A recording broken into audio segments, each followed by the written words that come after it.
and he lived that in his life. So I'm sure that Charlie is wherever you're supposed to go when you live a good life. And my lesson is, and this is a lesson for all of us, that with whatever time we have, don't whine, don't get all broken up, just give it your best. And that will honor Charlie, and that will give God the glory. Amen? Amen. Amen, amen, amen. Now, Charlie had many legacies, as we've talked about. He's left us with so much, but his most wonderful legacies are the living legacies of his family. And it is my honor and privilege to introduce to you Amy and Lisa.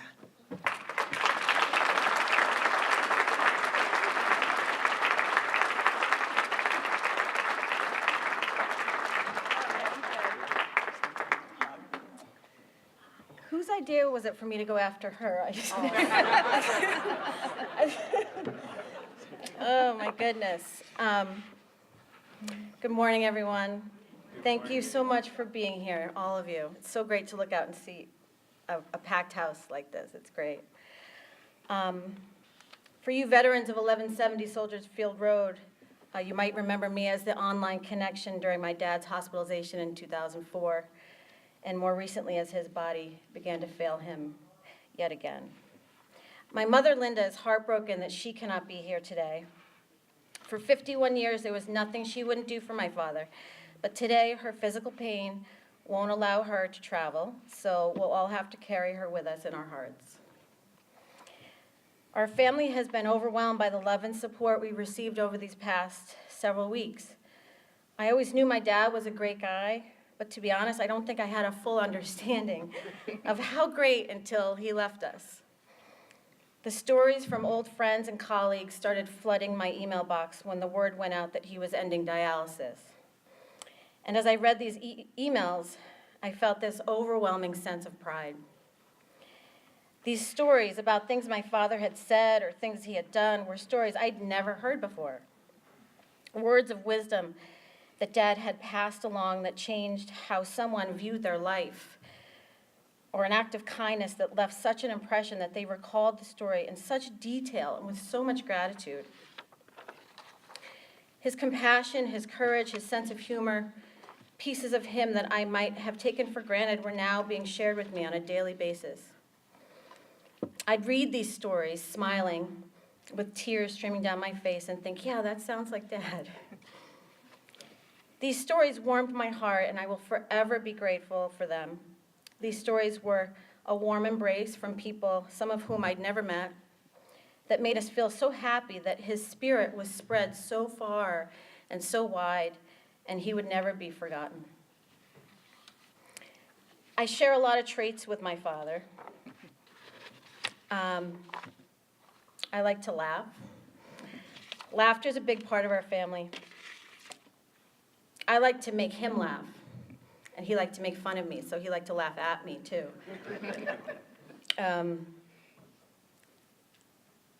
He kept us laughing right up until the end. I learned from my father that laughter is an essential part of living and loving and recovering. My dad was always writing in his reporter's notebooks that we're still finding in corners of the house, everywhere. I mean, he retired 18 years ago, and those reporter notebooks, the long ones, they're everywhere. And he likes to take notes about his thoughts about the current state of affairs in the world, or about spirituality, or about his illness and what his body's doing to him. Most of all, he liked creating mantras. And some of you may remember one of his last mantras when he was stuck in dialysis for 15 hours a week. I mentioned at his funeral, we need some wit to get through this shit. He was particularly proud of that one. And it's still hanging on the refrigerator today. It made us laugh at a very unexpected time. And so the wit was something that carried us through. Other traits that I share with my dad.